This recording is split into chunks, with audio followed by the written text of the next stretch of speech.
हाँ जी बेटा, वेलकम ऑल ऑफ यू। बेटा हमारा जो टॉपिक चल रहा था वो था वर्किंग कैपिटल मैनेजमेंट।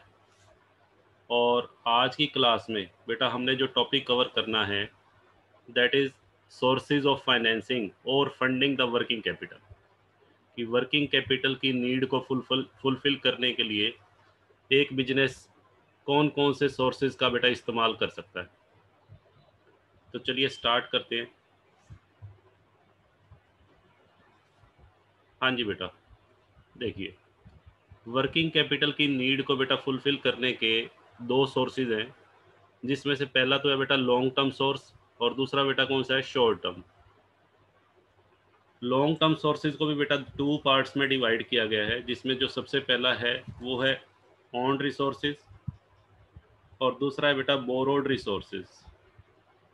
ठीक है, तो जो बेटा ऑन रिसोर्सेज हैं उस वो हमने पढ़े हुए हैं पहले प्रीवियस क्लासेज में। शेयर्स, रिटेन्ड अर्निंग का मतलब बेटा जो पैसा कंपनी रिजर्व के रूप में अपने पास रखती है, प्रॉफिट का वो हिस्सा जो रिजर्व में डाला जाता है उसे हम रिटेन्ड अर्निंग बोलते हैं। सेल ऑफ फिक्स एसेट, ऐसी फिक्स एसेट जो कंपनी के लिए बेटा या बिजनेस के लिए अनवांटेड हो चुकी हैं, पुरानी हो चुकी हैं, बेकार हो चुकी हैं, तो उनको बेचकर जो पैसा आएगा वो भी बेटा वर्किंग कैपिटल के रूप में इस्तेमाल किया जा सकता है। रिजर्व बेटा वही है, रिटेन्ड अर्निंग दोबारा से लिखा हुआ है। शेयर्स में बेटा इक्विटी शेयर्स भी हो सकते हैं, प्रेफरेंस शेयर कैपिटल भी हो सकती है अगर हम एक कंपनी की बात करें तो। बोरोड कैपिटल या बेटा इसको क्या बोलते हैं, ओनर आउटसाइडर फंड। एक तो बेटा होते हैं ओनर फंड, ओन्ड कैपिटल, और बोरोड फंड का मतलब बेटा आउटसाइडर्स। आउटसाइडर फंड बेटा कौन से होंगे, जो आप डिबेंचर से पैसा कलेक्ट करते हो, डिबेंचर इश्यू करके जो पैसा हम कलेक्ट करते हैं वो आउटसाइडर फंड है। लॉन्ग टर्म डेट, आपने कोई लोन ले लिया लॉन्ग पीरियड के लिए, वो भी बेटा कैसा फंड है, बोरोड फंड या आउटसाइडर फंड। तो ये जितने भी बेटा फंड्स हैं इनके बारे में मैं डिटेल में बात नहीं करूंगा क्योंकि इनके बारे में ऑलरेडी हमें मालूम है। ठीक है, 11th क्लास से पढ़ते हुए आज बेटा हम एम.कॉम या एम.बी.ए कर रहे हैं, तो आज इनके बारे में बेटा मुझे डिटेल में बताने की ज़रूरत नहीं है। ये प्रीवियस क्लासेस में आपने अच्छे से पढ़ा हुआ है, इस पर हम टाइम वेस्ट नहीं करेंगे। ठीक है जी। और ये जो लॉन्ग टर्म सोर्सेज का बेटा जो इस्तेमाल होता है वो किस लिए होता है जनरली, ये जितने भी सोर्सेज हैं हमारे लॉन्ग टर्म सोर्सेज, उसका बेटा यूज़ किया जाता है परमानेंट वर्किंग कैपिटल के लिए। बेसिकली दो पर्पज़ हैं लॉन्ग टर्म सोर्सेज के। एक तो बेटा जो हमारी फिक्स एसेट्स हैं, किसी भी बिजनेस की जो फिक्स एसेट है, फिक्स एसेट की फाइनेंसिंग के लिए कौन सा सोर्स इस्तेमाल किया जाता है, लॉन्ग टर्म। फिक्स एसेट्स के अलावा बेटा जो वर्किंग कैपिटल होती है, वर्किंग कैपिटल की भी मैंने बेटा दो टाइप्स बताई थी, एक परमानेंट वर्किंग कैपिटल और एक बेटा टेम्परेरी या सीजनल वर्किंग कैपिटल। तो जो हमारी परमानेंट वर्किंग कैपिटल होती है, परमानेंट वर्किंग कैपिटल की नीड को फुलफिल करने के लिए जनरली कौन से सोर्सेज का इस्तेमाल किया जाता है, लॉन्ग टर्म सोर्सेज का।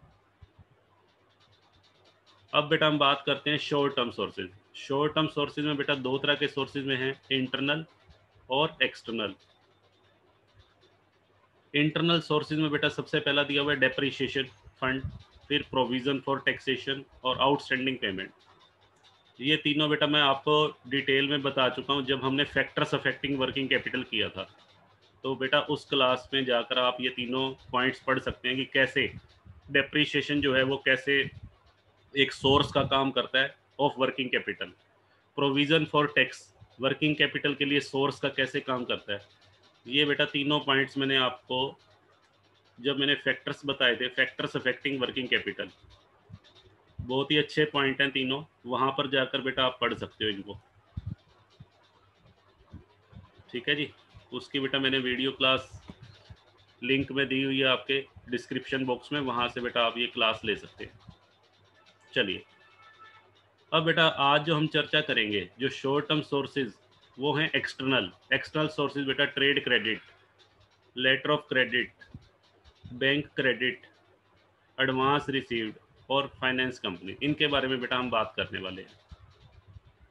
आज की क्लास में जो हमारी चर्चा का विषय रहेगा वो external sources of finance, short term sources की हम बात करेंगे। शॉर्ट टर्म सोर्सेज की ज़रूरत बेटा किस लिए पड़ती है, जैसे अभी मैंने बताया लॉन्ग टर्म सोर्सेज की जो ज़रूरत पड़ती है वो फिक्स एसेट्स की फंडिंग के लिए, फिक्स एसेट्स की फाइनेंसिंग के लिए और परमानेंट वर्किंग कैपिटल की फाइनेंसिंग के लिए। जबकि बेटा जो शॉर्ट टर्म सोर्सेज होते हैं, शॉर्ट टर्म सोर्सेज की जरूरत किस लिए होती है बेटा? हाँ जी बेटा, for financing the temporary working capital. हाँ जी बेटा, फॉर फाइनेंसिंग द टेम्परेरी कह लीजिए, या बेटा इसका एक नाम और भी मैंने बताया था, सीजनल। ठीक है बेटा, चलिए तो पहले हम बात करते हैं एक्सटर्नल सोर्सेज की।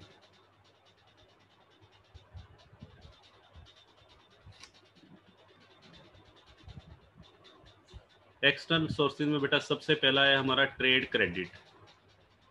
ट्रेड क्रेडिट बेटा क्या होता है, सुनिए। जब भी आप किसी से उधार माल खरीदते हैं, देखो हम इसको एक एग्जांपल से लेते हैं। हाँ जी बेटा, देखिए इधर, ये बेटा कोई बिजनेसमैन है मिस्टर एक्स, और एक ये है बेटा मिस्टर वाई। ठीक है, मिस्टर एक्स बेटा कौन है? बायर। ये भी मिस्टर वाई भी बिजनेसमैन है, बट ये सप्लायर है। ठीक है बेटा, मिस्टर एक्स ने मिस्टर वाई से, हाँ जी बेटा ध्यान से सुनिएगा, मिस्टर एक्स ने मिस्टर वाई से सपोज कीजिए 50,000 रुपीज़ का सामान खरीदा। 50,000 रुपीज़ की बेटा परचेज की है। परचेज रॉ मटेरियल की भी हो सकती है, फिनिश्ड गुड की भी हो सकती है।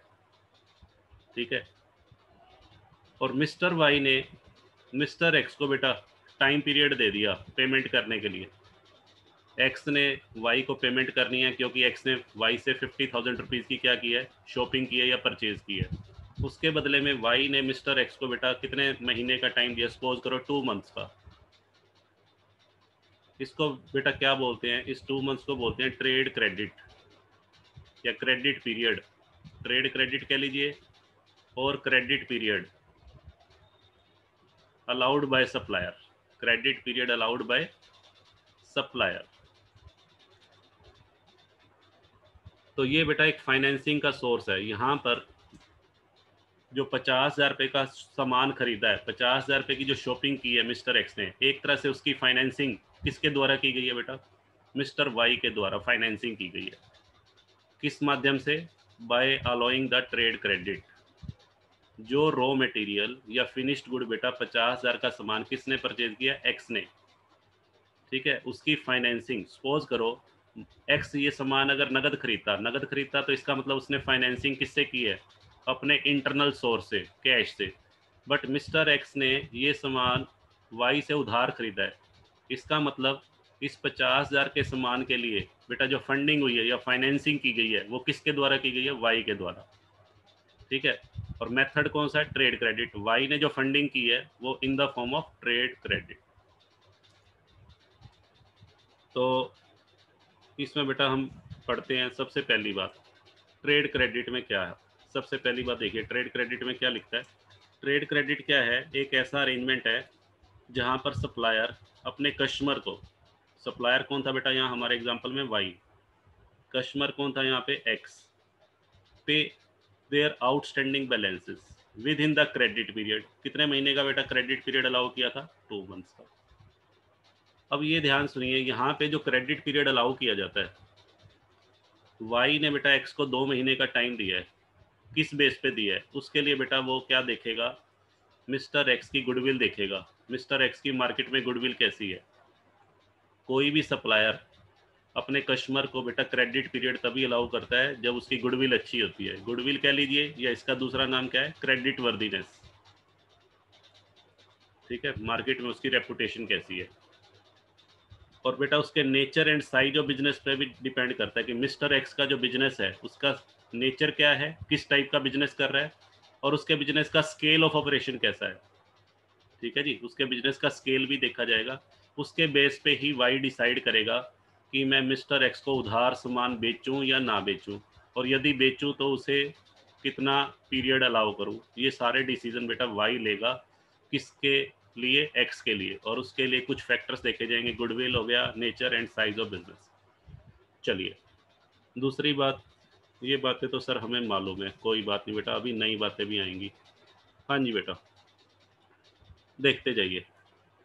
हाँ जी बेटा, ट्रेड क्रेडिट जो है बेटा वो किस फॉर्म में हो सकता है? May be in the form of open account और बिल पेबल। हाँ जी बेटा, ध्यान से सुनिएगा। क्रेडिटर्स बेटा हमारे दो तरह के होते हैं, ध्यान से सुनिए।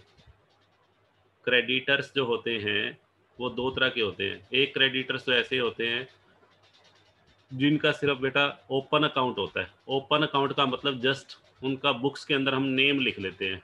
जैसे वाई ने यहाँ बेटा एक्स को उधार माल बेचा, कितने रुपए का? 50,000 का। तो वाई अपनी बुक्स में सिर्फ एक्स का नाम नोट कर लेगा और लिख देगा कि वाई लिख लेगा कि मुझे एक्स से 50,000 रुपये लेने हैं, तो ये ओपन अकाउंट हो गया। बट ऐसा भी हो सकता है कि वाई ने अपनी पेमेंट को सिक्योर करने के लिए एक्स के ऊपर बेटा क्या लिखा हो? एक बिल लिखा हो, और उस बिल के ऊपर उसने क्या करवा लिया हो? साइन करवा लिया। ठीक है जी, जिसको हम बिल ऑफ एक्सचेंज बोलते हैं।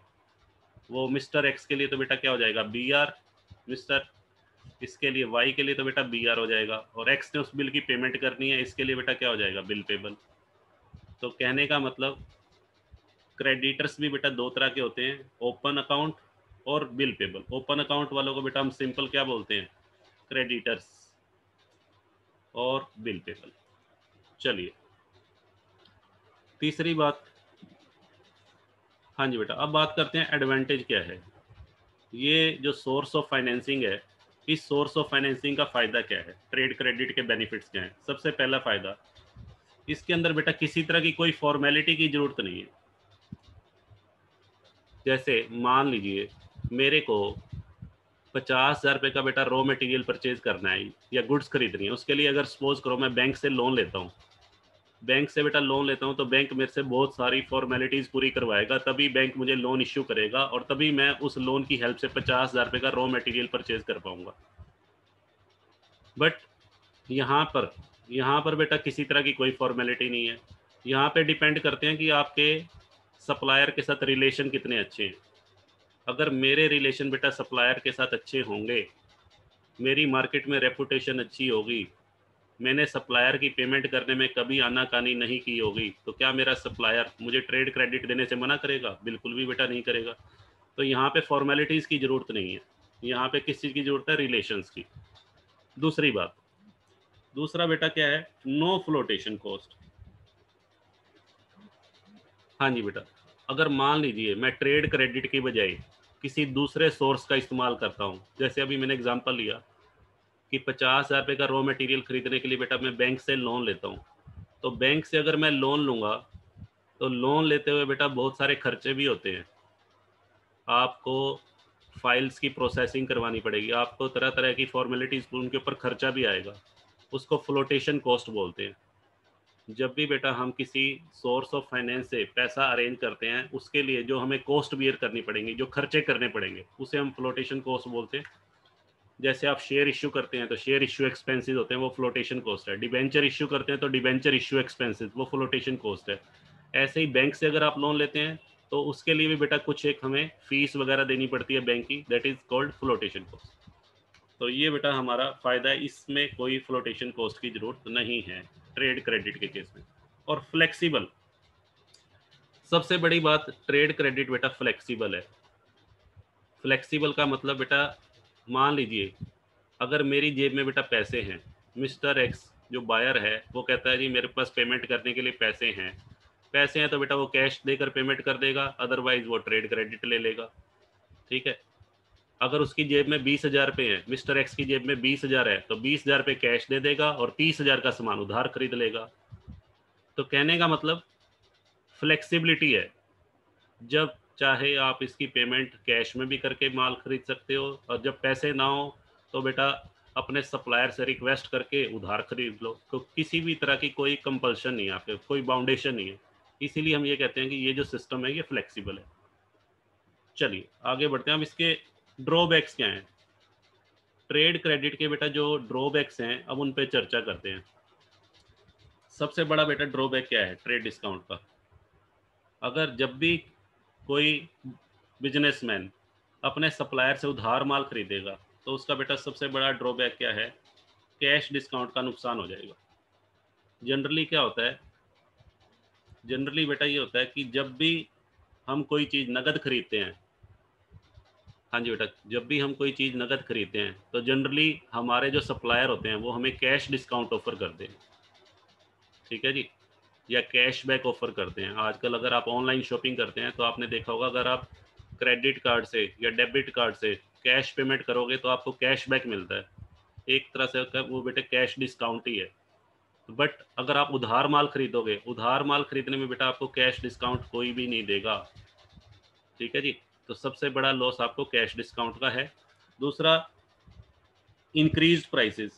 यदि बेटा आप उधार माल खरीदोगे ना, तो आपका सप्लायर नॉर्मल रेट से ज़्यादा रेट आपसे चार्ज करेगा, ठीक है? सिंपल सी बात है, अगर कोई पर्सन जिससे आप सामान खरीदते हो, सप्लायर, अगर वो आपको उधार माल बेटा देगा तो ज़्यादा रेट पे देगा, नकद खरीदोगे तो कम रेट पे करना पड़ेगा।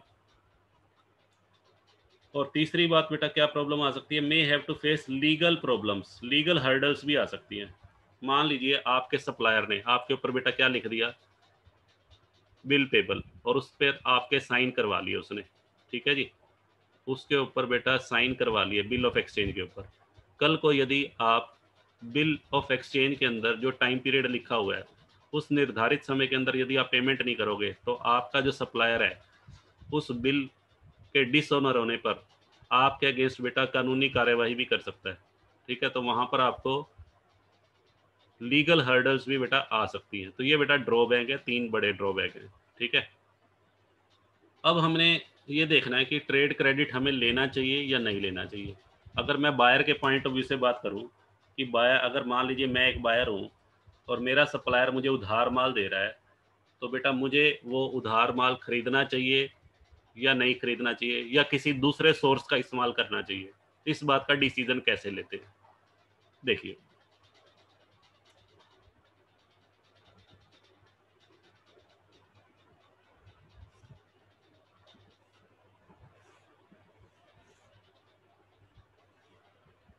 हाँ जी बेटा, अब हमारा क्वेश्चन बेटा ये है, वेदर और not to avail trade credit. हमें ट्रेड क्रेडिट लेना चाहिए या नहीं लेना चाहिए? अगर बेटा हम ट्रेड क्रेडिट लेते हैं तो हम वहाँ पर हमें लॉस किस चीज़ का होगा? कैश डिस्काउंट का। अगर हम ट्रेड क्रेडिट बेटा, देखिए, इस बात का डिसीजन लेने के लिए मैं 2-3 स्टेप्स बताता हूँ, जिनकी हेल्प से आप ये कर पाएंगे। सबसे पहला स्टेप बेटा क्या लिखवाया, calculate the annual cost of forgoing the cash discount. हाँ बेटा, सिंपल सी बात मुझे बताओ, जब आप ट्रेड क्रेडिट लोगे, जब आप अपने सप्लायर से उधार सामान खरीदोगे, तो आपको किस चीज़ का नुकसान होगा? कैश डिस्काउंट का नुकसान होगा।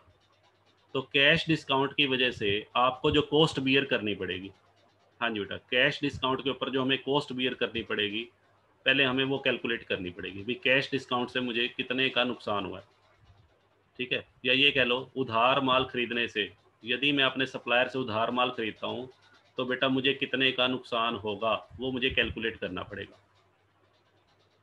ठीक है? तो उसके लिए बेटा एक फॉर्मूला मैं बता रहा हूँ जो आपको यूज़ करना है। ये कॉस्ट कैसे निकालते हैं, कॉस्ट ऑफ फॉरगोइंग, फॉरगोइंग होता है त्याग करना। यदि आप ट्रेड डिस्काउंट अपने सप्लायर से उधार माल खरीदते हो तो नो डाउट आप कैश डिस्काउंट का क्या कर रहे हो? त्याग कर रहे हो। और कैश डिस्काउंट का त्याग करना अपने आप में बेटा क्या है? एक नुकसान है। तो उसके लिए जो आपको कॉस्ट बियर करनी पड़ेगी वो क्या होगी? हाँ जी बेटा, उसका फॉर्मूला है, हाँ जी बेटा, देखिए, सबसे पहले बेटा परसेंटेज ऑफ कैश डिस्काउंट, यहाँ लिखेंगे बेटा percentage of cash discount divided by, हाँ जी बेटा, 100 minus percentage of cash discount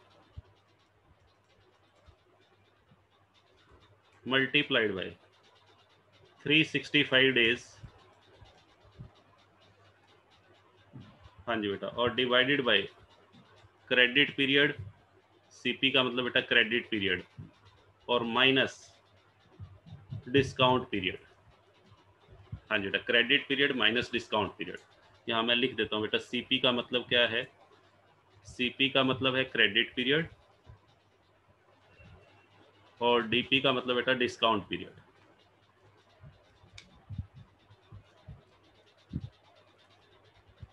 अब बेटा सुनिएगा ध्यान से। सबसे पहले आपको ये निकालनी है कि यदि आप अपने सप्लायर से उधार माल खरीदते हो, तो उस केस में आपको कितने का नुकसान होगा, और वो नुकसान कैलकुलेट किया जाएगा परसेंटेज फॉर्म में, उसका ये फॉर्मूला है। उसके बाद बेटा आप क्या करोगे? उसके बाद बेटा आपको कैलकुलेट करना है, उसको कंपेयर करोगे दूसरे सोर्स के साथ। मान लीजिए अगर आप अपने सप्लायर से बेटा उधार सामान ना खरीदते, आपका सप्लायर कहता है नहीं जी मैं उधार नहीं दे रहा आपको, तो सप्लायर को तो कैश पेमेंट करनी है, बट आपकी जेब में पैसे नहीं है, तो उस केस में आप दूसरे सोर्स का इस्तेमाल करोगे। दूसरा सोर्स बेटा कौन सा हो सकता है? सपोज कीजिए आपने बैंक से कोई लोन ले लिया शॉर्ट टर्म पीरियड के लिए। अगर हम बैंक से बेटा पैसा उधार लेंगे, तो क्या बैंक हमें फ्री में पैसा उधार दे देगा? नहीं, बिल्कुल नहीं। बैंक भी बेटा हमारे से क्या चार्ज करता है? इंटरेस्ट। वो इंटरेस्ट हमारे लिए बेटा क्या है? कॉस्ट ही तो है। वो बेटा इंटरेस्ट हमारे लिए क्या है? कॉस्ट। तो यहाँ पे भी मुझे कॉस्ट बियर करनी पड़ रही है। कहने का मतलब, यदि आप ट्रेड क्रेडिट लेते हो, तो बेटा किस चीज़ का नुकसान है? ट्रेड क्रेडिट लेने पर कैश डिस्काउंट का नुकसान हो रहा है, ठीक है। और यदि आप ट्रेड क्रेडिट नहीं लेते, किसी दूसरे साधन का इस्तेमाल करते हो, बैंक से लोन गया, तो आपको ब्याज देना पड़ेगा। तो कॉस्ट बेटा दोनों ही केस में बियर करनी पड़ रही है आपको। तो हम कंपैरिजन कर लेंगे किस केस में कॉस्ट कम बियर करनी पड़ रही है। ए और बी का बेटा तुलना करना पड़ेगा। भाई ए केस में कॉस्ट बियर हमें कम करनी पड़ेगी या बी केस में।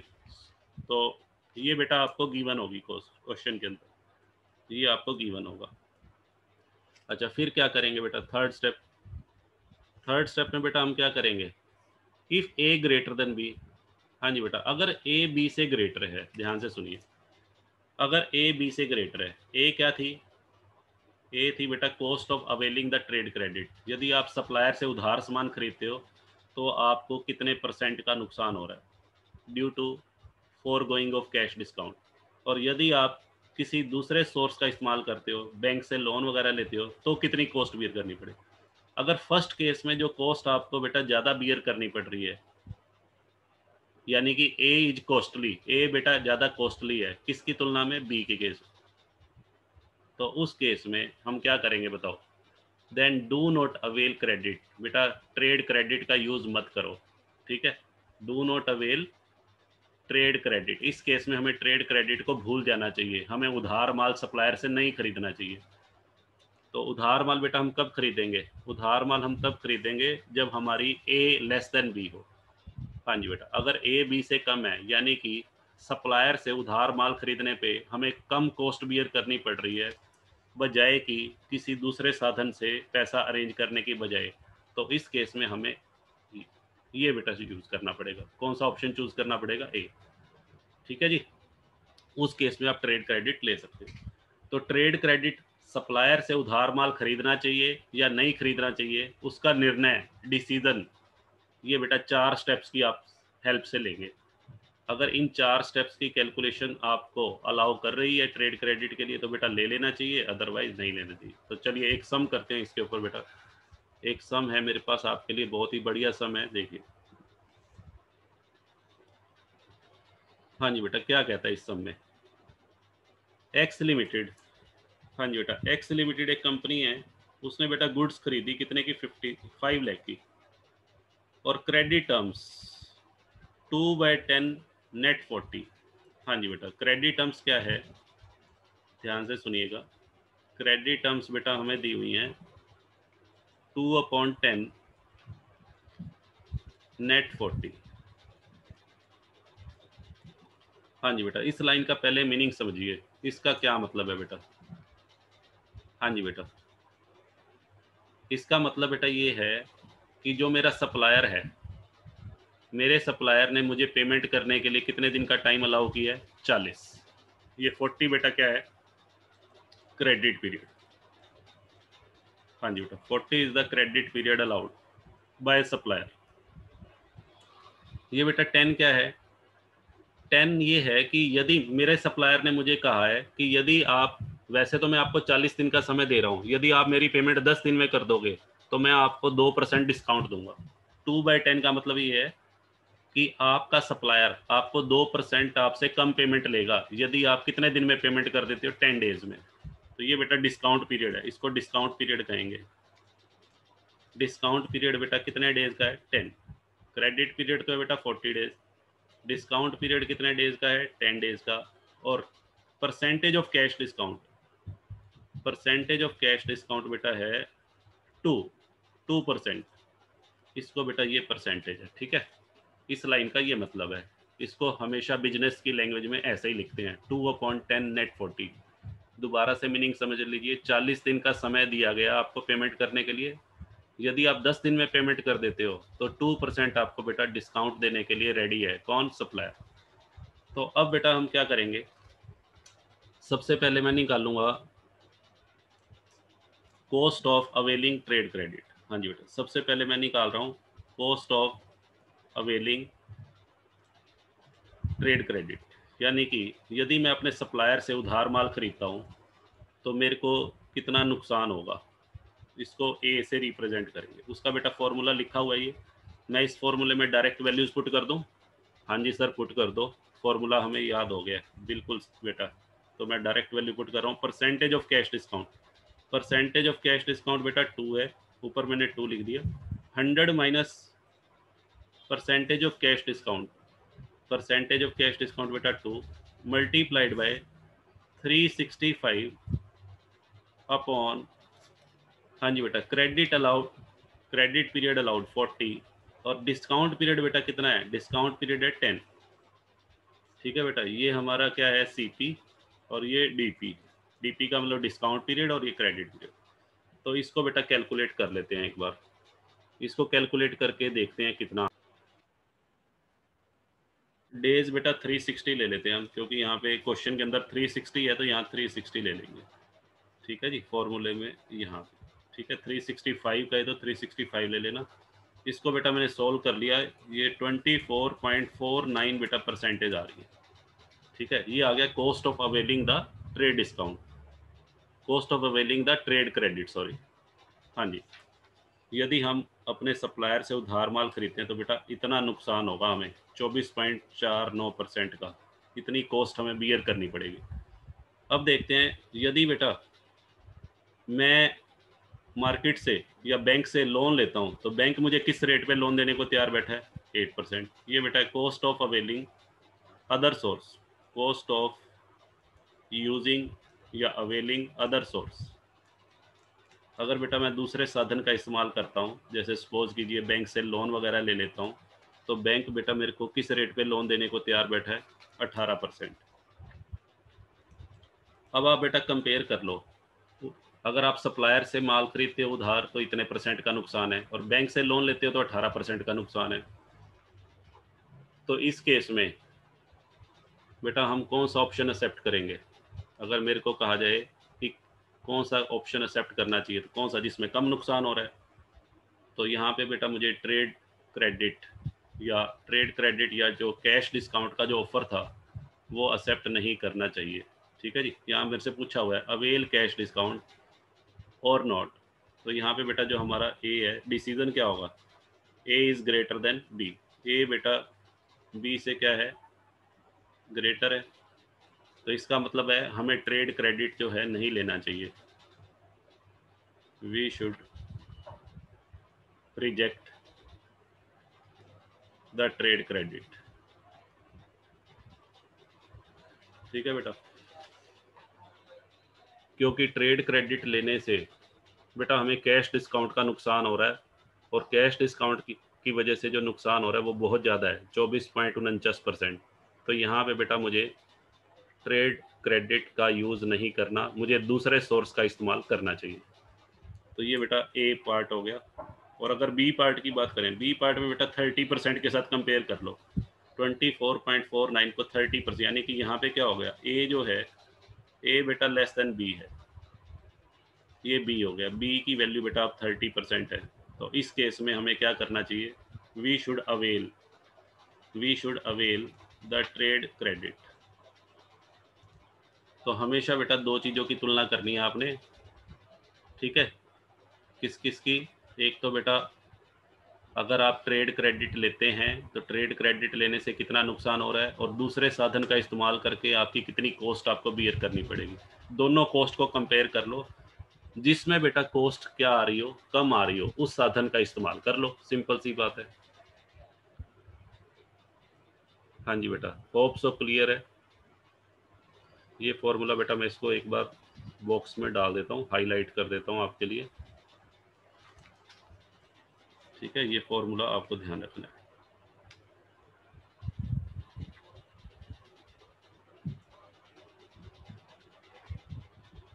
चलिए बेटा आगे चलते हैं।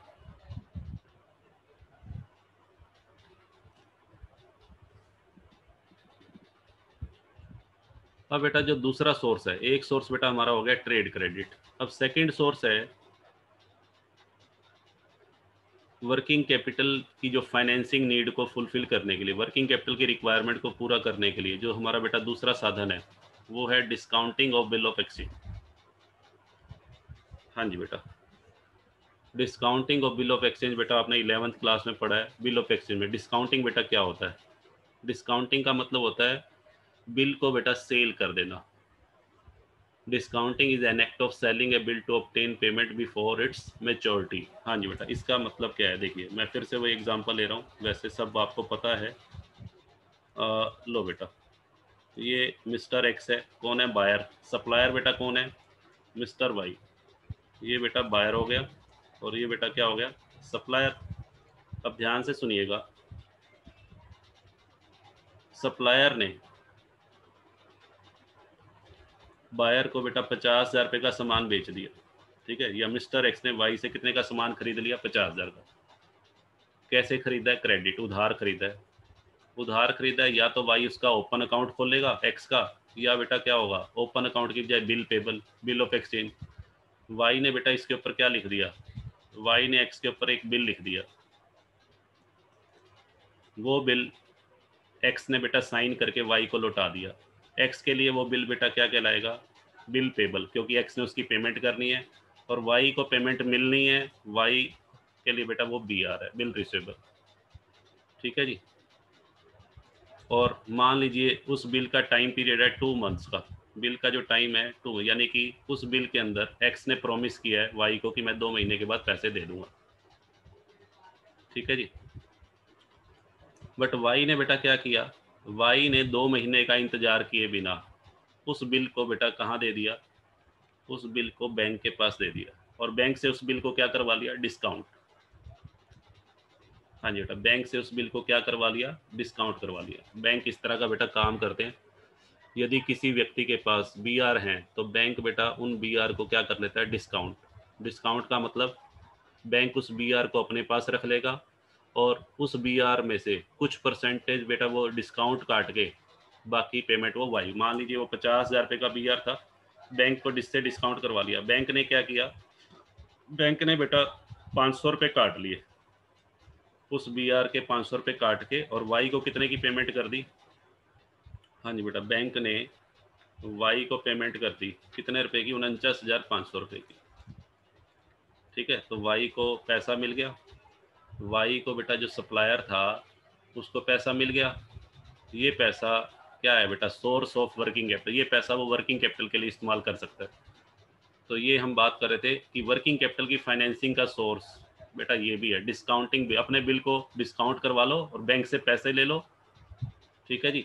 एक तरह से बेटा ये लोन ही हो गया। बैंक को आपने बिल देके, एक कागज का टुकड़ा देके उसके अगेंस्ट क्या ले लिया? लोन ले लिया। तो ये भी बेटा एक तरह से वर्किंग कैपिटल के फाइनेंस का सोर्स हुआ।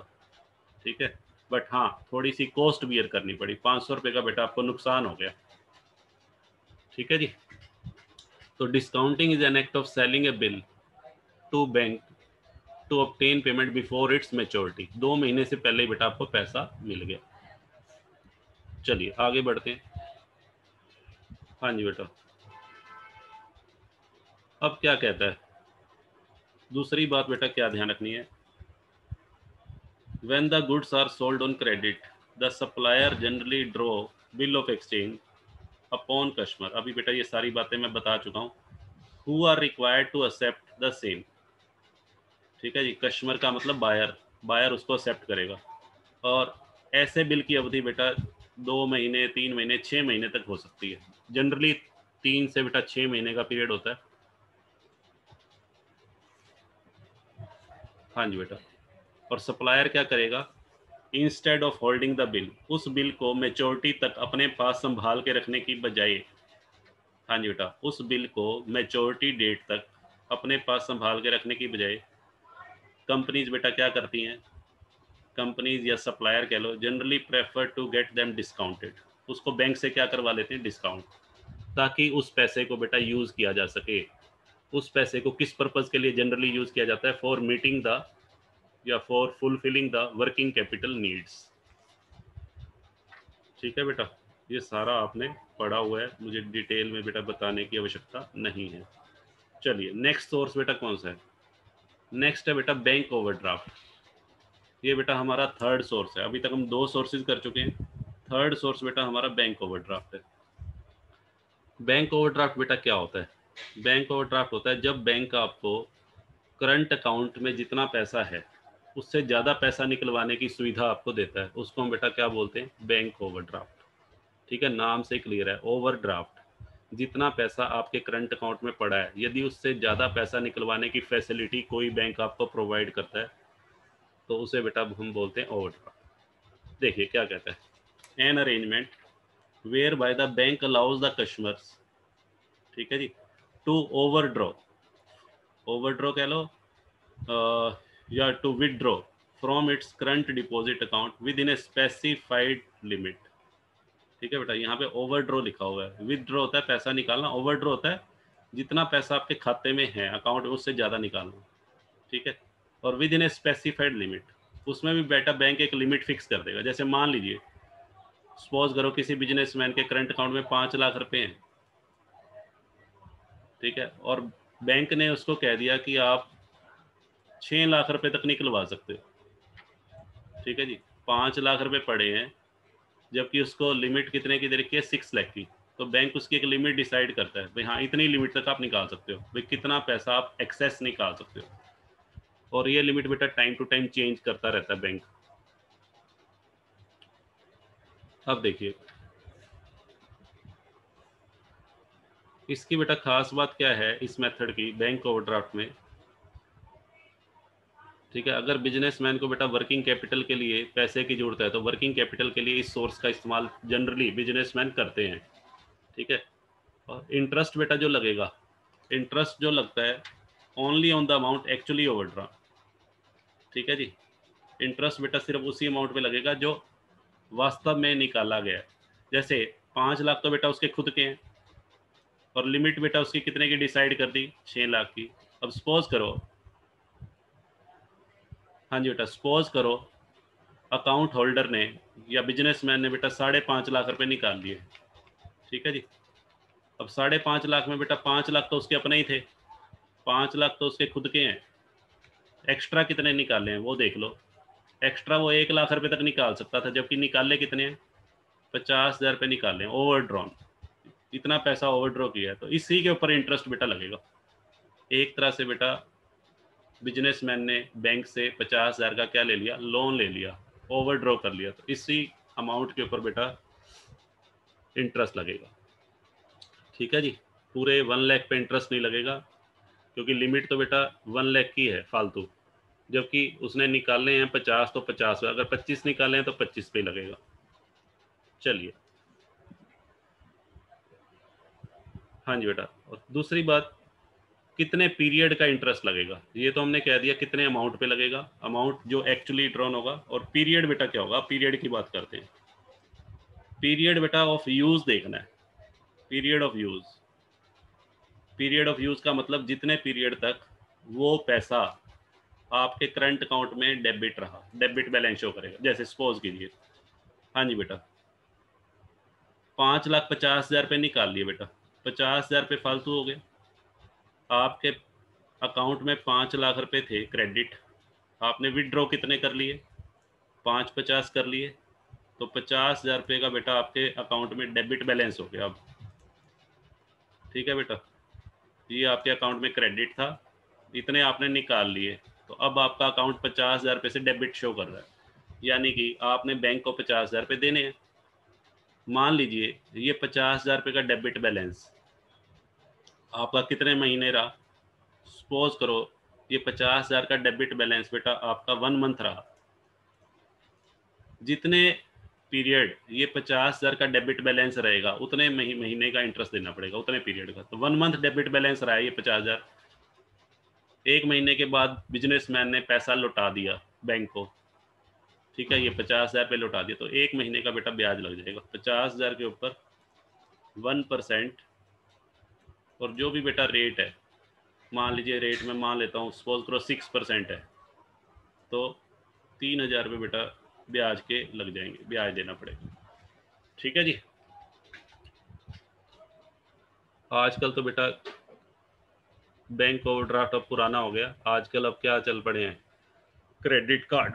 आजकल बेटा क्रेडिट कार्ड के माध्यम से आप ये सारी बात ट्रांजैक्शंस कर सकते हो। चलिए,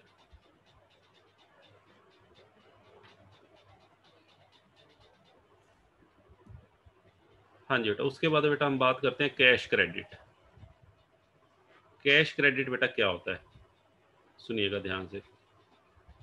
कैश क्रेडिट के बारे में बेटा सबसे पहली बात,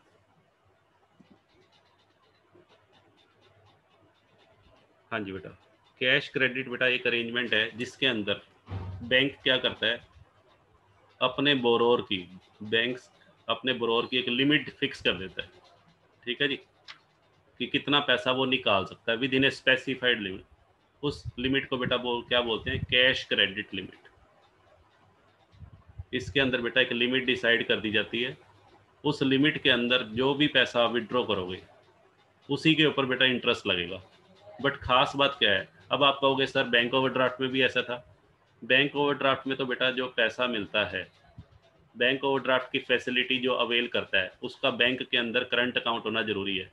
बट कैश क्रेडिट की फैसिलिटी जो अवेल करेगा, हाँ जी बेटा, कैश क्रेडिट की फैसिलिटी जो अवेल करता है उसके लिए बैंक के अंदर पहले से कोई अकाउंट होना जरूरी नहीं है। बैंक, देखो समझो ध्यान से, बैंक ओवरड्राफ्ट की फैसिलिटी के लिए करंट अकाउंट का एग्जिस्ट करना उस बैंक में ज़रूरी है। कैश क्रेडिट की फैसिलिटी लेने के लिए आप किसी भी बैंक में जा सकते हो, चाहे उसके अंदर आपका अकाउंट हो चाहे ना हो, वहाँ से आप कैश क्रेडिट की फैसिलिटी ले सकते हो, बैंक आपको मना नहीं करेगा। बट ओवरड्राफ्ट के केस में जिस बैंक में आपका अकाउंट नहीं है वहाँ पर आप ओवरड्राफ्ट फैसिलिटी नहीं ले सकते, और करंट अकाउंट होना चाहिए। एक तो ये बेटा ये है। देखिए दूसरी बात, कैश क्रेडिट के केस में, हाँ जी मैडम, जो ओवरड्राफ्ट की फैसिलिटी होती है, ओवरड्राफ्ट की फैसिलिटी जनरली गुडविल के बेस पे दी जाती है। बैंक आपकी हिस्ट्री चेक करेगा। बैंक ओवरड्राफ्ट के केस में बेटा, बैंक ओवरड्राफ्ट के केस में बैंक आपकी हिस्ट्री चेक करता है कि आपका पिछला रिकॉर्ड कैसा है, आपकी मार्केट में रेपुटेशन कैसी है, ठीक है, उसके बेस पर ही बेटा वो आपको ओवरड्राफ्ट की फैसिलिटी जनरली अलाउ कर देता है। हाँ, कुछ अगर अगर बैंक को रिस्क लगता है तो बेटा वो आपसे कोई ना कोई फिक्स एसेट गिरवी रखवा सकता है इन case of overdraft, but generally ऐसा नहीं होता आजकल। ठीक है, कैश क्रेडिट में बेटा क्या होता है, कैश क्रेडिट के केस में आपको बैंक जो लोन प्रोवाइड कर रहा है उसके लिए बैंक आपके लिए आपसे संपत्ति गिरवी रखवाएगा। उसके लिए आपको अपने स्टॉक और मार्केटेबल सिक्योरिटीज या कोई पर्सनल सिक्योरिटी जैसे डेटर्स कह लो, उसको हाइपोथेकेट करना पड़ेगा। हाइपोथेकेशन के बेटा क्या होता है सुनिए। प्लेज और हाइपोथेकेशन में क्या फ़र्क है। प्लेज बेटा होता है गिरवी रखना। देखो दो चीज़ें हैं, एक होता है ओनरशिप, ध्यान से सुनना, ओनरशिप, और एक होता है पोजेशन। हाँ जी बेटा, ओनरशिप और पोजेशन। जब भी हम कोई संपत्ति गिरवी रखते हैं बेटा, सुनो ध्यान से, जब भी हम संपत्ति कोई गिरवी रखते हैं तो जनरली क्या होता है, उस संपत्ति के जो जो लीगल डॉक्यूमेंट है, उस एसेट के जो लीगल डॉक्यूमेंट है, ओनरशिप कह लो, वो ओनरशिप तो बेटा किसके पास चली जाती है, लेंडर के पास। ठीक है, और पोजेशन किसके पास रहता है, हाँ जी बेटा, पोजेशन रहेगा बोरोवर के पास। जैसे आपने बेटा कोई गाड़ी खरीदी, सुनिए ध्यान से, आपने कोई गाड़ी फाइनेंस करवाई है, बैंक लोन लिया है, तो बैंक ने गाड़ी का पैसा चुका दिया, बैंक ने आपको लोन दिया या बैंक ने आपकी गाड़ी का पैसा चुका दिया, आपने वो गाड़ी बेटा किस्तों में खरीदी है, तो उस गाड़ी के जो कानूनी कागज हैं, लीगल डॉक्यूमेंट है, उस गाड़ी के जो कानूनी कागज हैं या लीगल डॉक्यूमेंट है, वो बैंक अपने पास रखेगा, ऑनरशिप बैंक के पास ही रहेगी। बट गाड़ी को यूज कौन करेगा, वो तो आप ही करोगे। गाड़ी को यूज करने का राइट तो किसको है, बोरोर को। तो इसको बेटा प्लेज नहीं बोलते, इसको बोलते हैं हाइपोथिकेशन। हाइपोथिकेशन में क्या होता है, पोजेशन तो बेटा किसके पास रहेगा, पोजेशन तो रहेगा बोरोर के पास, और ओनरशिप बेटा किसके पास रहेगी, लेंडर के पास। ठीक है।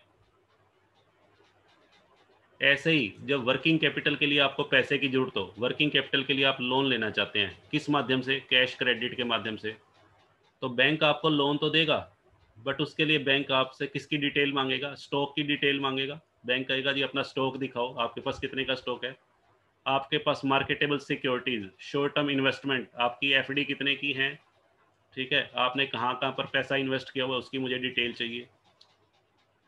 तो बैंक क्या करेगा, ये सारी चीजें, इनकी ओनरशिप तो बैंक के पास चली जाएगी, बट इनको यूज करने का राइट, स्टॉक, ये बेटा इसका जो पोजेशन है, पोजेशन बिजनेसमैन के पास ही रहेगा, यानी कि बोरोर के पास रहेगा।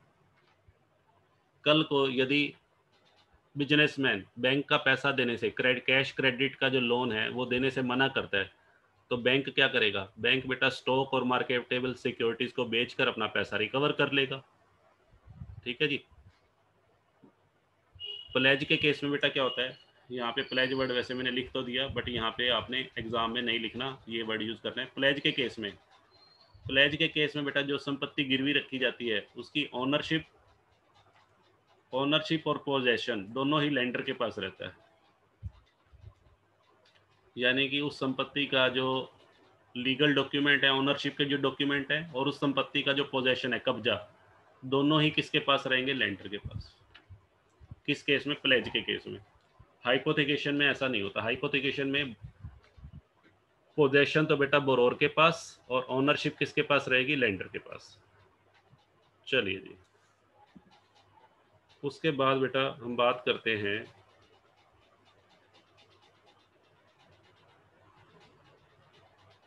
हाँ जी बेटा, तीसरी बात जो ध्यान रखनी है, कैश क्रेडिट के केस में बोरोर जो होता है can draw, repay and again draw amount with in the sanctioned limit. हाँ जी बेटा, जो आपकी लिमिट डिसाइड, मान लीजिए स्टॉक और मार्केटेबल सिक्योरिटी के केस पे बैंक ने आपकी लिमिट डिसाइड कर दी। मान लीजिए एक बिजनेसमैन के पास स्टॉक और मार्केटेबल सिक्योरिटीज सपोज करो 10 लाख की हैं, स्टॉक और मार्केटेबल सिक्योरिटी 10 लाख की हैं, और बैंक ने क्या किया, बैंक ने इस 10 लाख का 80% बैंक ने लिमिट बना दी। बैंक ने क्या किया, 8 लाख का लोन सैंक्शन कर दिया। बैंक ने एक लिमिट बना दी जिसको हम क्या बोलते हैं, सैंक्शन लिमिट। कितने की लिमिट है, 8 लाख की। कहने का मतलब, यदि बिजनेसमैन को लोन की जरूरत है तो 8 लाख रुपए बेटा बैंक से ले सकता है।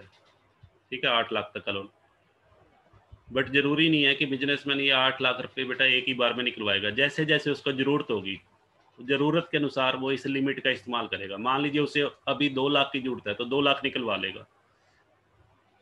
2 लाख रुपए निकलवाने का बेटा फायदा क्या होगा, केवल 2 लाख पे ब्याज देना पड़ेगा।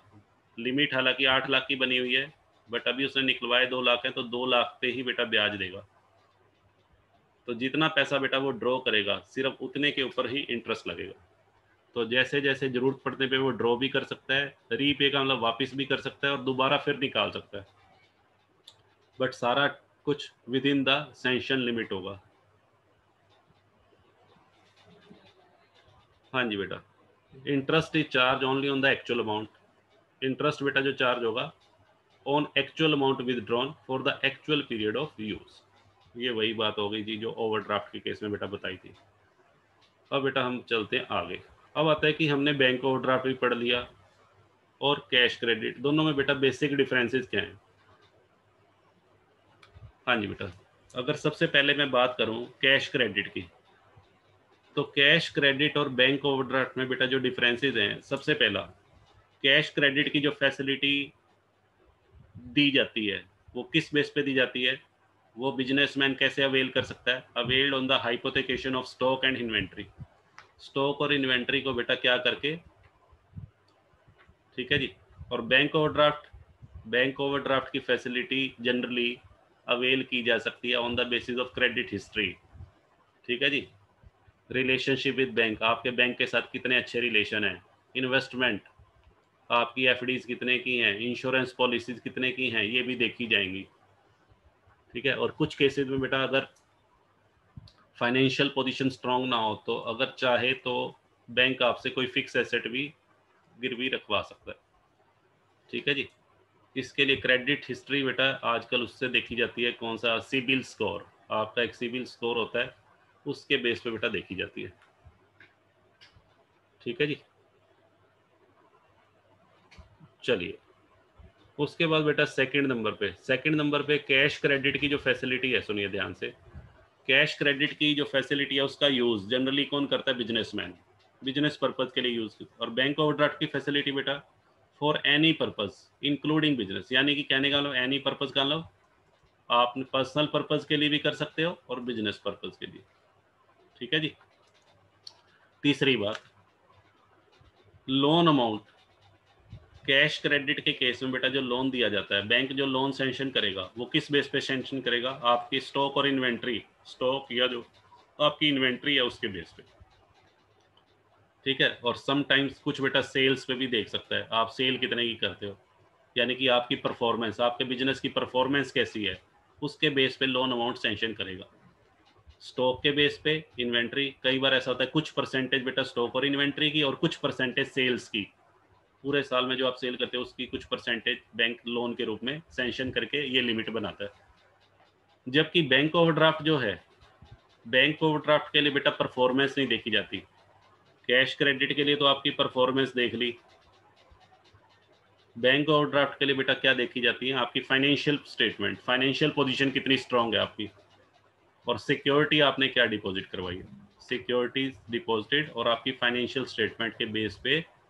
और कई बार बेटा इन चीज़ों की भी जरूरत नहीं होती, मैंने बताया था कई बार सिर्फ बैंक के साथ आपके रिलेशनशिप ही काफ़ी होते हैं, ठीक है जी। अगर मान लीजिए आज मुकेश अंबानी कहते जी मुझे बैंक ओवरड्राफ्ट की फैसिलिटी चाहिए, तो बैंक बेटा उसको मना नहीं करेगा, ठीक है जी, क्योंकि उनकी जो क्रेडिट हिस्ट्री है, रिलेशनशिप विद द बैंक है, वो बेटा बड़े स्ट्रांग है। चलिए, कैश क्रेडिट, कैश क्रेडिट बेटा फॉर मिनिमम 1 ईयर। हाँ जी बेटा, कैश क्रेडिट जो है वो कम से कम कितने सालों के लिए होता है बेटा? 1 साल के लिए, कम से कम 1 साल है बेटा, मिनिमम 1 ईयर, ठीक है। यानी कि कैश क्रेडिट की फैसिलिटी के लिए 1 ईयर, 2 ईयर, मिनिमम का मतलब बेटा 1 और मोर, एक या एक से ज़्यादा सालों के लिए आपको बैंक से ये फैसिलिटी अवेल करनी पड़ेगी। और बैंक ओवरड्राफ्ट होता है शॉर्टर पीरियड के लिए, यानी कि 1 महीना हो सकता है, 1 क्वार्टर हो सकता है, और मैक्सिमम 1 ईयर। इसमें बेटा मैक्सिमम 1 ईयर लिख दिया, देखो उसमें क्या था, मिनिमम 1 ईयर, और इसमें है मैक्सिमम 1 ईयर, ठीक है। ये बैंक ओवरड्राफ्ट का होगा। कैश क्रेडिट, कैश क्रेडिट के केस में बेटा इंटरेस्ट रेट लोअर होते हैं, और बैंक ओवरड्राफ्ट के केस में इंटरेस्ट रेट हायर होते हैं। सिंपल सी बात है बेटा, देखो बैंक ओवरड्राफ्ट और कैश क्रेडिट में से ज़्यादा शॉर्टर पीरियड किसका है?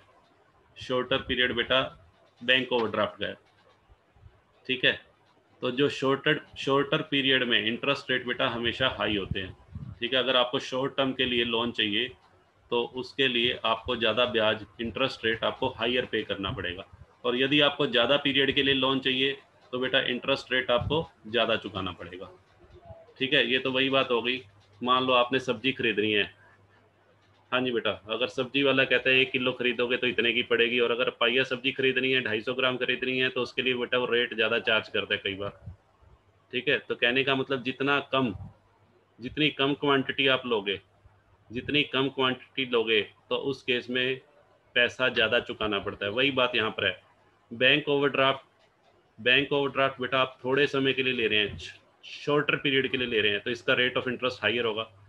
और अगर आप ज़्यादा पीरियड के लिए लोन ले रहे हैं बैंक से, जैसे इन केस ऑफ कैश क्रेडिट, तो वहाँ इंटरेस्ट बैंक थोड़ा सा कम करेगा आपको,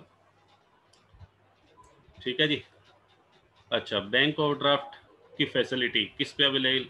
एग्जिस्टिंग अकाउंट, अकाउंट बेटा कौन सा? करंट, ठीक है। बैंक ओवरड्राफ्ट की फैसिलिटी के लिए बैंक में आपका एग्जिस्टिंग अकाउंट, करंट अकाउंट होना बेटा ज़रूरी है। और कैश क्रेडिट के केस में अगर आपका पहले से कोई अकाउंट नहीं है बेटा, तब भी ये फैसिलिटी ले सकते हो, बट नया अकाउंट बेटा फिर आपका ओपन होगा। कैश क्रेडिट के केस में आपका नया अकाउंट बेटा ओपन किया जाएगा। ठीक है जी। तो ये बेटा कुछ डिफरेंसेस हैं कैश क्रेडिट और बैंक ओवरड्राफ्ट में। ये बेटा आप समझ गए होगे आई थिंक। चलिए आगे चलते हैं।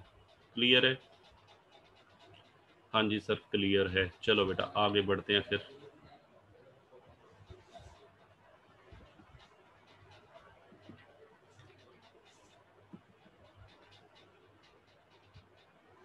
हाँ जी बेटा, एक टर्म आती है बेटा लेटर ऑफ क्रेडिट। हाँ जी बेटा, लेटर ऑफ क्रेडिट बेटा क्या होता है सुनिए। लेटर ऑफ क्रेडिट बेटा एक गारंटी है provided by the buyer bankers to the seller that in case of default or failure of the buyer the bank shall make the payment to seller। हाँ जी बेटा, इसको एक एग्जांपल से समझते हैं बेटा क्या है लेटर ऑफ क्रेडिट क्या होता है और वो कैसे वर्क करता है। जैसे बेटा ये है, देखिए ये कौन है, मिस्टर एक्स। मिस्टर एक्स बेटा कौन है, बायर। ठीक है जी। ये बेटा कौन है, ये मिस्टर वाई है। मिस्टर वाई बेटा कौन है, सेलर। ठीक है जी। अब ध्यान से सुनिएगा। हाँ जी बेटा, एक्स ने वाई से एग्रीमेंट करना है। एक्स ने वाई के साथ बेटा डीलिंग करनी है। ठीक है। अब एक्स वाई के साथ डील करने को बेटा तैयार है, वाई एक्स के साथ डीलिंग करने को, वाई एक्स को सामान बेचने को तैयार है, बशर्ते कि उसको गारंटी मिल जाए किसी की। वाई एक्स को बेटा जानता नहीं है, ये उसके लिए अननोन है। एक्स बेटा उसके लिए क्या है, अननोन। अगर नॉन पर्सन हो बेटा, नॉन पर्सन को तो हम आसानी से उधार सामान बेच देते हैं, बट अगर कोई अननोन हो तो अननोन के साथ बेटा बिजनेस ट्रांजेक्शन करने में हमें हेजिटेशन होती है, स्पेशली तब जबकि ट्रांजेक्शन का अमाउंट बेटा बहुत बड़ा हो, करोड़ों की डील हो। ठीक है। जैसे एक इंपोर्टर है एक एक्सपोर्टर है, अगर इंपोर्टर ने एक्सपोर्टर से बेटा कोई सामान मंगवाना है और करोड़ों का सामान मंगवाना है, तो उस केस में क्या बिना किसी तसल्ली के सेलर बायर को बेटा लोन दे, उधार माल दे देगा, नहीं देगा। तो ऐसे केसेस में जनरली क्या होता है,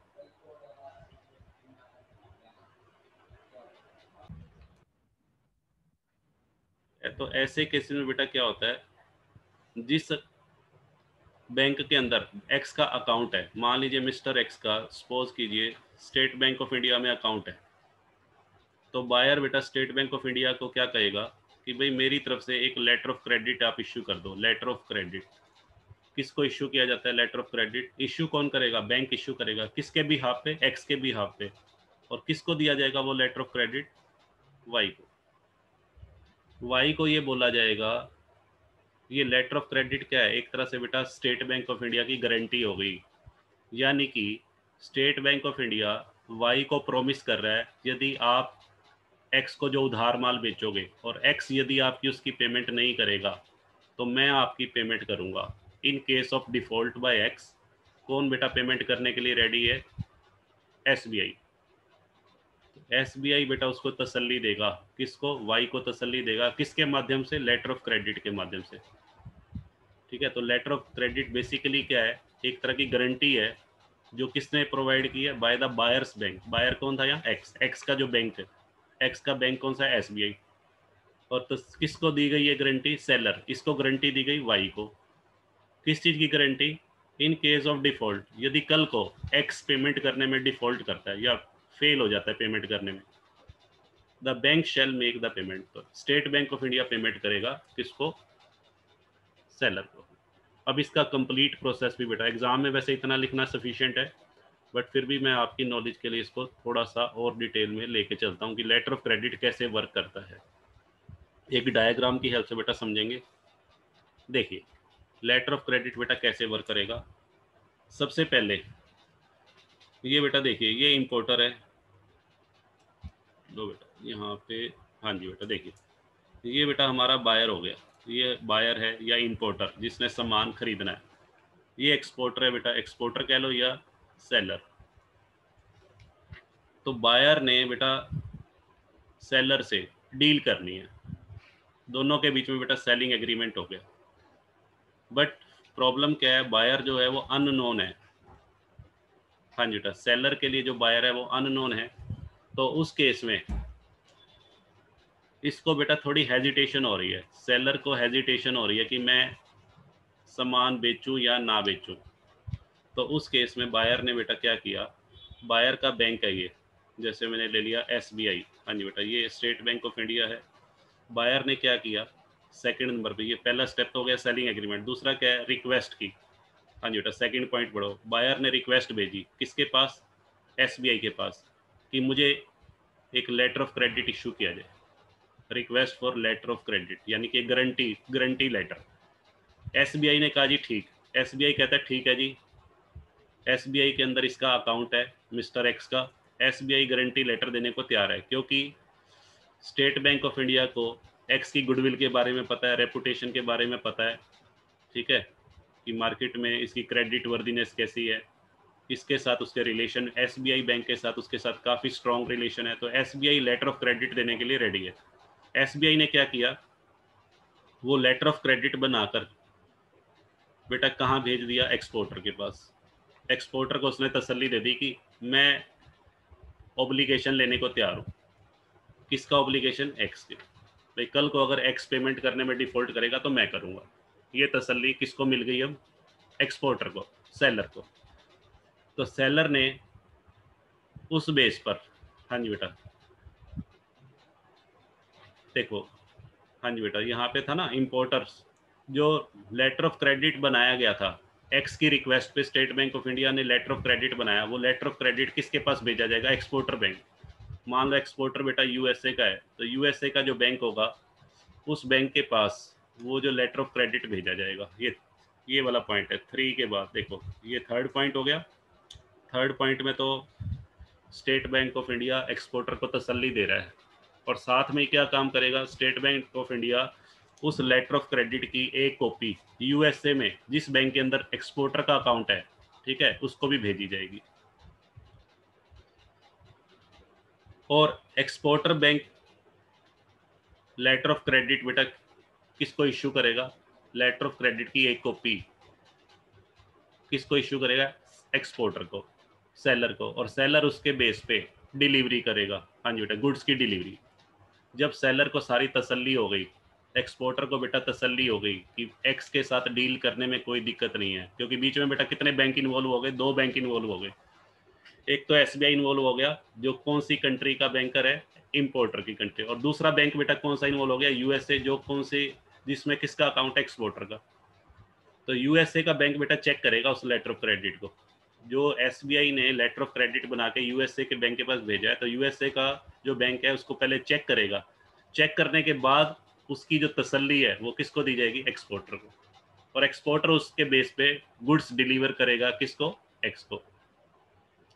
ठीक है जी।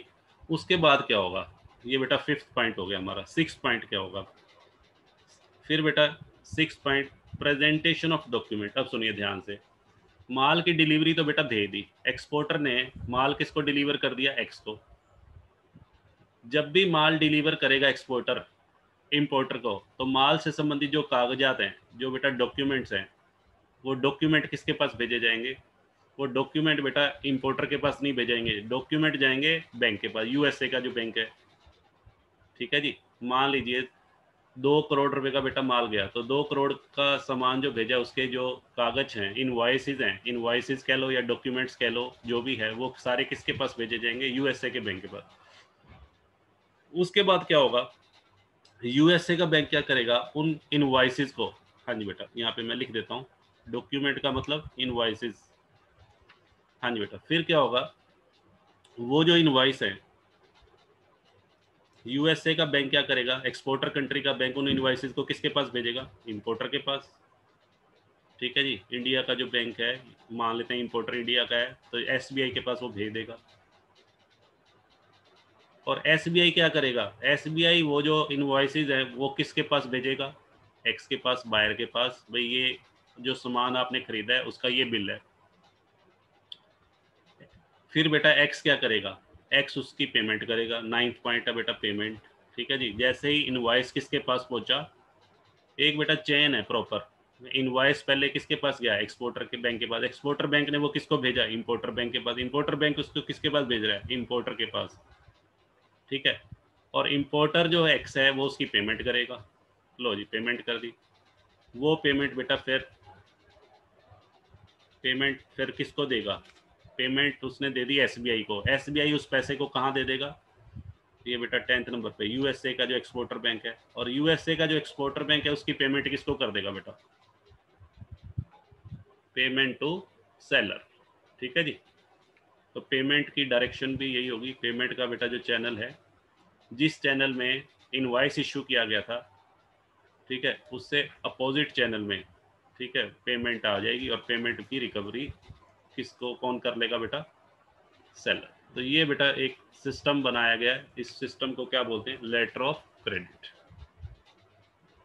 हाँ जी बेटा बताइए, क्लियर है।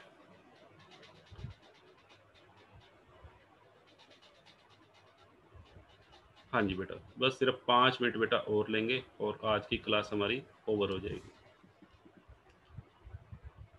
हाँ जी बेटा, एक होता है बेटा working capital demand loan. Working capital demand loan बेटा क्या होता है, अभी बेटा जैसे मैंने बात की बैंक ओवरड्राफ्ट या कैश क्रेडिट, उसके अंदर जो लिमिट सेंशन की जाती है। कई बार क्या होता है, एक बिजनेसमैन को पैसे की जरूरत पड़ गई, किसके लिए, कंटिजेंसीज के लिए। ठीक है। वर्किंग कैपिटल बेटा मैंने आपको बताया था, एक होती है हमारी अनफोरसीन कंटिजेंसी, एक मैंने आपको बताई थी रिजर्व वर्किंग कैपिटल या cushioned working capital. Reserve working capital या कुशन वर्किंग कैपिटल बेटा किस लिए पड़ती है, टू मीट द अनफोरसीन कंटिजेंसीज।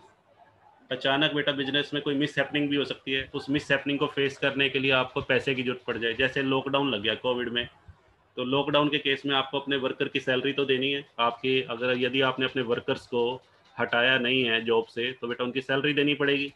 तो उसके लिए आपको वर्किंग कैपिटल की जरूरत पड़ेगी। ठीक है। आपने बिल्डिंग का किराया भी देना है। जिस बिल्डिंग में बेटा आप बिजनेस रन कर रहे हैं, मान लीजिए वो रेंट का बिजनेस है, रेंट की बिल्डिंग है, तो आपको किराया भी देना पड़ेगा। तो कहने का मतलब, ऐसी सिचुएशन को फेस करने के लिए कई बार बेटा हमें वर्किंग कैपिटल की जरूरत पड़ जाती है, एक्सेस वर्किंग कैपिटल, जिसको हम रिजर्व वर्किंग कैपिटल या कुशन वर्किंग कैपिटल बोलते हैं। उसके लिए बेटा वर्किंग कैपिटल लोन, बैंक अलग से लोन प्रोवाइड करते हैं, जिसको वर्किंग कैपिटल डिमांड लोन बोलते हैं। ठीक है जी। उसके लिए बेटा आपको रेट ऑफ इंटरेस्ट इसका बहुत ज़्यादा होता है, और एक्सेप्शनल केसेस में। ठीक है जी। बैंक जो आपकी सहायता करेंगे, अकोमोडेशन का मतलब होता है बैंक जो आपकी हेल्प करेगा, ठीक है, वो डिमांड लोन। और इसके अंदर बेटा रेट ऑफ इंटरेस्ट हाइयर होता है, क्योंकि बेटा ये लोन आप किस लिए ले रहे हो, मजबूरी में। ये लोन बेटा मजबूरी में ले रहे हो, किसको फेस करने के लिए, कंटिजेंसीज को फेस करने के लिए। और मजबूरी का हर कोई फ़ायदा उठाता है, आपको पता है। तो बैंक भी आपकी मजबूरी का फ़ायदा उठाने से नहीं चूकेगा, इसलिए वो आपसे high rate of interest charge कर रहा है। ठीक है जी। तो इस तरह के लोन को बेटा बोलते हैं working capital demand loan. Demand loan इसलिए इसको बोल देते हैं, क्योंकि ये पैसा बेटा बैंक आपसे डिमांड करके कभी भी वापस भी मांग सकता है। ठीक है। आज आपको बैंक लोन दे रहा है, बट कभी भी बैंक आपसे उसकी डिमांड कर सकता है कि ये पैसा वापस करो विद इंटरेस्ट। ठीक है जी। चलिए, और लास्ट है बेटा, एक आता है फैक्टरिंग। फैक्टरिंग बेटा क्या होता है, सुनिए। ये हमारा लास्ट वर्किंग कैपिटल का बेटा फाइनेंसिंग का सोर्स है, short term factoring.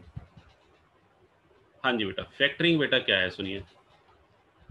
Factoring is the purchase of account receivable by a factoring company at a discount in order to provide a business with immediate cash to fund its growth. Factoring provides short-term financial help to the client. ठीक है बेटा, ये तो just मैंने read कर दिया sir, कुछ भी समझ में नहीं आया ये तो हमें। ठीक है, अब बेटा समझ में आएगा। सुनिए, मैं आपको एक एग्जांपल से समझाऊंगा तो आपको सारी बातें समझ में आ जाएंगी। फैक्टरिंग में बेटा क्या होता है, सपोज कीजिए, हाँ जी बेटा, एक बिजनेसमैन है, मैं पहले अपनी तरफ से एक बेटा एग्जांपल ले रहा हूँ। मिस्टर एक्स कौन है? एक बेटा बिजनेसमैन है।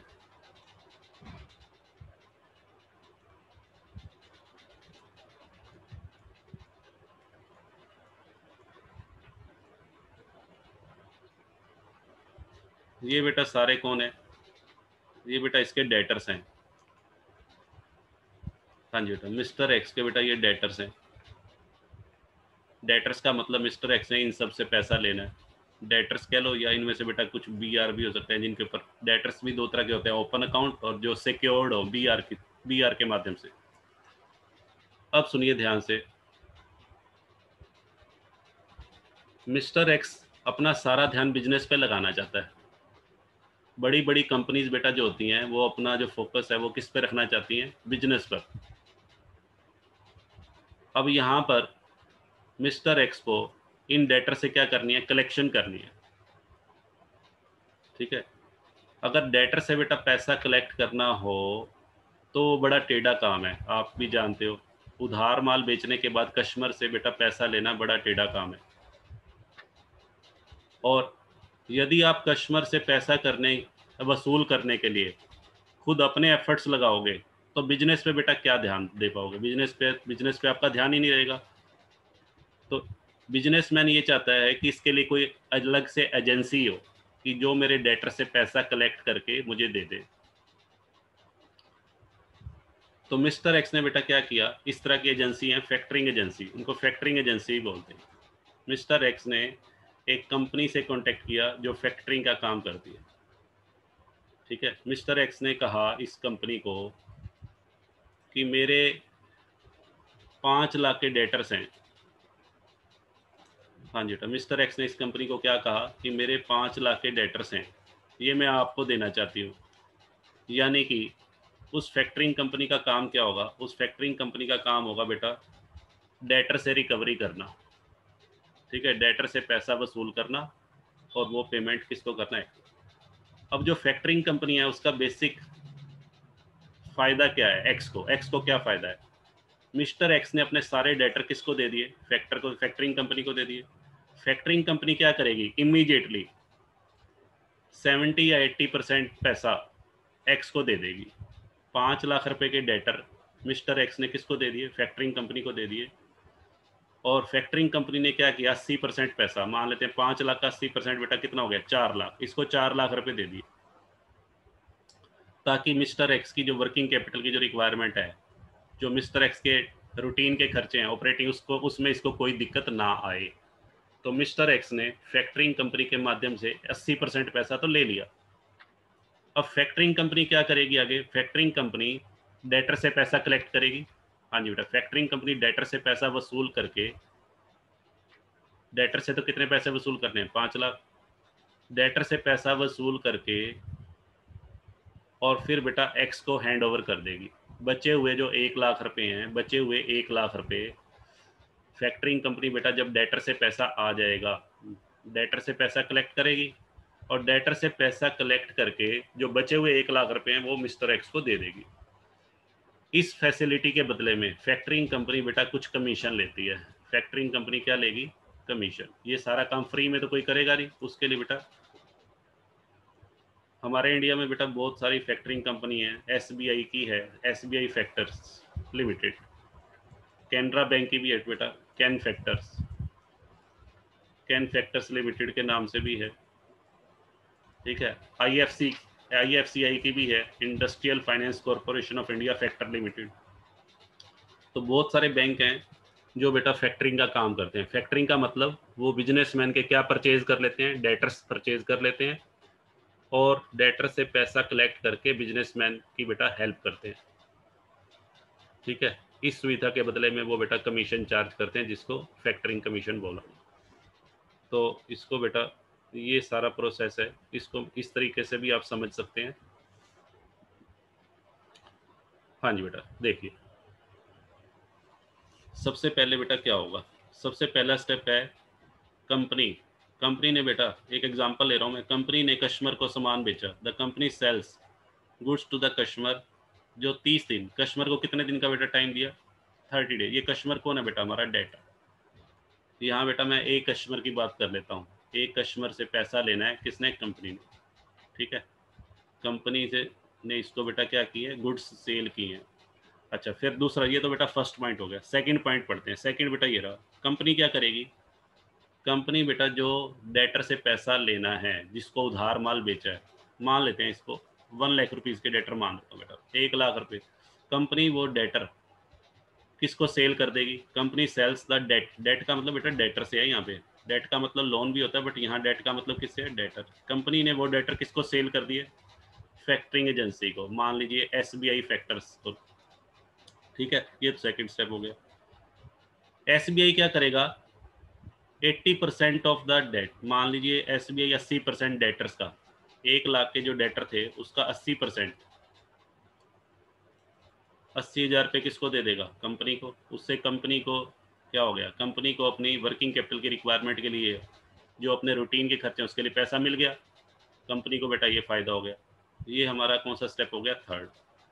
फोर्थ स्टेप फिर क्या करेगा? कस्टमर। कस्टमर जो है वो 30 दिन के बाद पेमेंट करेगा फैक्टरिंग कंपनी को। और फैक्टरिंग कंपनी बेटा फिर क्या करेगी? जो बैलेंस पेमेंट थी, बैलेंस पेमेंट कितने परसेंट की बची हुई थी? 20%। 20% की पेमेंट बेटा वो कंपनी को कर देगी, बट उसमें से वो क्या काट लेगी? एडमिनिस्ट्रेशन का खर्चा, फाइनेंस फीस।